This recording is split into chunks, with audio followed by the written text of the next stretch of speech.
Happy International Women's Day. We will not be reading the Canterbury Tales today. I will come back to that soon, but I figure it is a book that is not particularly respectful to women. And in order to honor many great female writers, we'll be doing several things tonight. In this video, I'm going to read some classic poems by famous female poets. Later on, I will read a profile of Lorraine Hanbury, and then a story by Eudora Welty, a Shirley Jackson story, and a few other science fiction and fantasy stories by women writers. But to get started, I have my copy of Committed to Memory, Best Poems to Memorize, I got for Christmas 20 years ago from my folks. And I bet I can read all of the ones by female poets that are in this book in the span of a 15-minute video. So let us begin. Sonnet by Elizabeth Bishop. I am in need of music that would flow over my fretful feeling fingertips, over my bitter tainted trembling lips, with melody deep, clear, and liquid slow. Oh, for the healing swaying old and low of some song sung to rest the tired dead, a song to fall like water on my head, and over quivering limbs, dream flushed to glow. There is a magic made by melody, a spell of rest and quiet breath and cool heart that sinks through fading colors deep to the subaqueous stillness of the sea, and floats forever in a moon-green pool, held in the arms of rhythm and of sleep.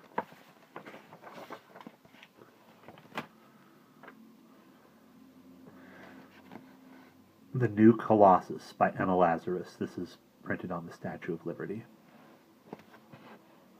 Not like the brazen giant of Greek fame, with conquering limbs astride from land to land, here at our sea-washed sunset gates shall stand a mighty woman with a torch whose flame is the imprisoned lightning, and her name, Mother of Exiles, from her beacon hand glows world-wide welcome, her mild eyes command the air-bridged harbor that twin cities frame. Keep ancient lands your storied pomp, cries she with silent lips. Give me your tired, your poor, your huddled masses yearning to breathe free. The wretched refuse of your teeming shore, send these, the homeless, tempest-tossed to me. I lift my lamp beside the golden door.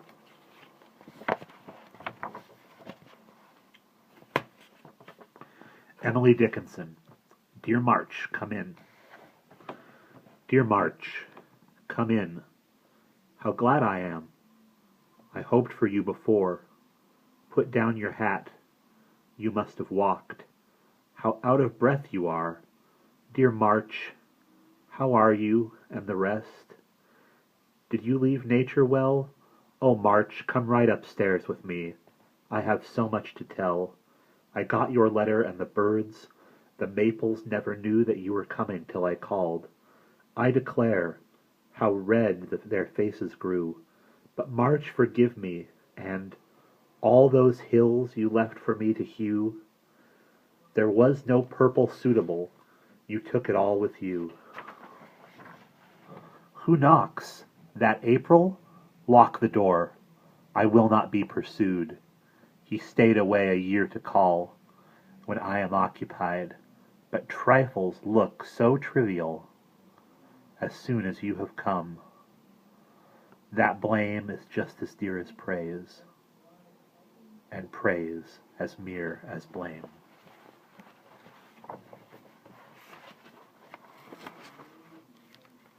Leonie Adams. April Mortality. Rebellion shook an ancient dust, and bones bleached dry of rottenness. Said heart, be bitter still nor trust. The earth, the sky, in their bright dress. Heart, heart, dost thou not break to know this anguish thou wilt bear alone? We sang of it an age ago, and traced it dimly upon stone. With all the drifting race of men, thou also art begot to mourn that she is crucified again, that lonely beauty yet unborn. And if thou dreamest to have won some touch of her impermanence, 'tis the old cheating of the sun, the intricate lovely play of sense. Be bitter still, remember how 4 petals, when a little breath of wind made stir the pear tree bough, blew delicately down to death.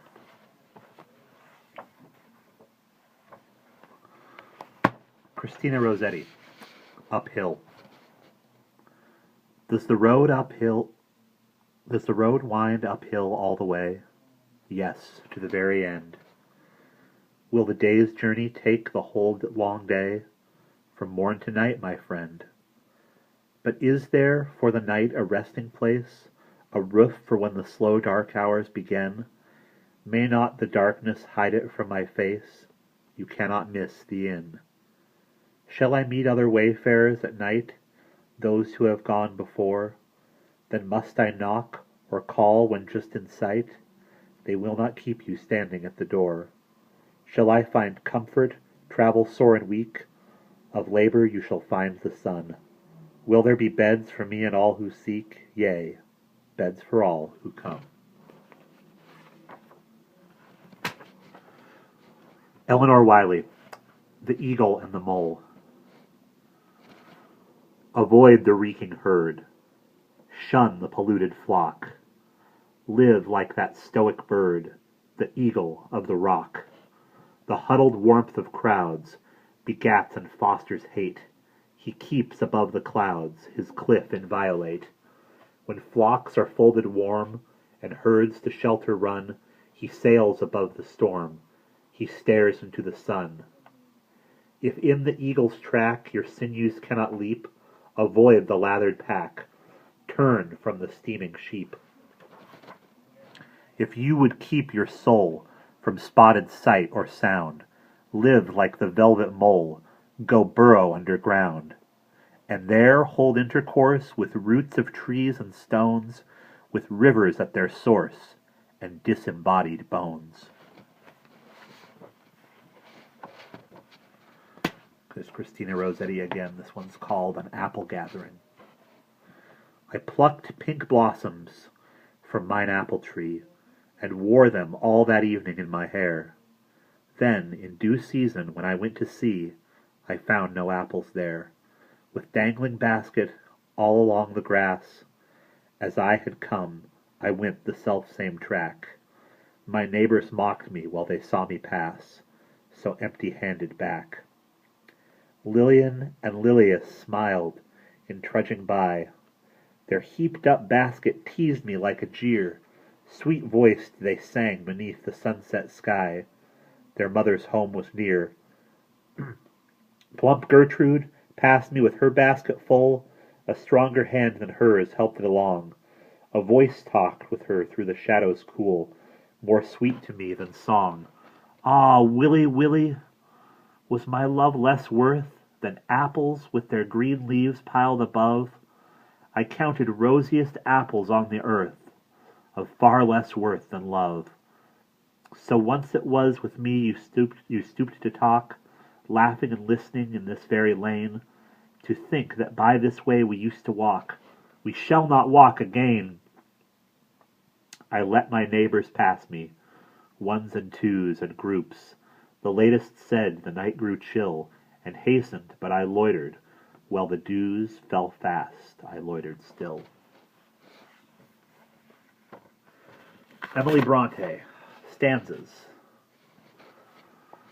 Often rebuked, yet always back returning to those first feelings that were born with me, and leaving busy chase of wealth and learning for idle dreams of things that cannot be. Today I will seek not the shadowy rain. Today I will seek not the shadowy region. Its unsustaining vastness waxes drear, and visions rising, legion after legion, bring the unreal world too strangely near. I'll walk, but not in old heroic traces, and not in paths of high morality, and not among the half-distinguished faces, the clouded forms of long-past history. I'll walk where my own nature would be leading. It vexes me to choose another guide, where the grey flocks in ferny glens are feeding, where the wild wind blows on the mountainside. What have those lonely mountains worth revealing? More glory and more grief than I can tell. The earth wakes one human heart to feeling, can center both worlds of heaven and hell. Emily Dickinson again. A narrow fellow in the grass. This is one of my favorite poems. A narrow fellow in the grass occasionally rides. You may have met him, did you not? His notice sudden is. The grass divides as with a comb. A spotted shaft is seen, and then it closes at your feet and opens further on. He likes a boggy acre, a floor too cool for corn, yet when a boy and barefoot, I more than once at noon have passed, I thought, a whiplash unbraiding in the sun. When stooping to secure it, it wrinkled and was gone. Several of nature's people, I know when they know me. I feel for them a transport of cordiality, but never met this fellow, attended or alone, without a tighter breathing and zero at the bone. And more Emily Dickinson. Because I could not stop for death. Because I could not stop for death, he kindly stopped for me. The carriage held but just ourselves and immortality. We slowly drove, he knew no haste, and I had put away my labor and my leisure too for his civility. We passed the school where children strove at recess in the ring. We passed the fields of gazing grain. We passed the setting sun. Or rather, he passed us. The dews drew quivering and chill, for only gossamer my gown, my tippet only tulle. We passed before a house that seemed a swelling of the ground. The roof was scarcely visible, the cornice in the ground. Since then 'tis centuries, and yet feel shorter than the day. I first surmised the horses' heads were toward eternity. And that's the end of the first video. There will be more tonight. I hope that you enjoy.